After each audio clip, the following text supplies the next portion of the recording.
കഴിക്കാൻ ആഗ്രഹിക്കുന്നു. അമ്മേ, ഞാൻ നിങ്ങളുടെ മകളെ സ്നേഹിക്കുന്നുണ്ട്. എന്താ നിങ്ങളുടെയൊക്കെ പേര്? അമ്മേ, എന്റെ പേര് വിഷ്ണുരാജ്. അമ്മേ, എന്റെ പേര് ശ്രീജിത്ത് സുഗുണൻ. അമ്മ ഇവന് ഈ പാടത്ത് ഓട്ടം ചാട്ടം അല്ലാതെ വേറെ ഒന്നും അറിയില്ല.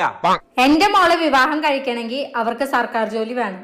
നിങ്ങളിൽ ആർക്കാണ് ആദ്യം സർക്കാർ ജോലി കിട്ടണത് അവർക്ക് എന്റെ മോളെ വിവാഹം ചെയ്തു കൊടുക്കും. എന്ന് വെച്ച അമ്മയുടെ മകളെ കല്യാണം കഴിക്കാൻ പോകുന്നത് ഞാനായിരിക്കും, ഈ വിഷ്ണുരാജ്. 5 വർഷത്തിന് ശേഷം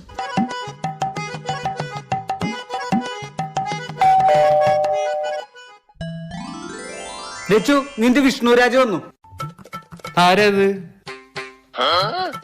ആരത്? വിഷ്ണുരാജ.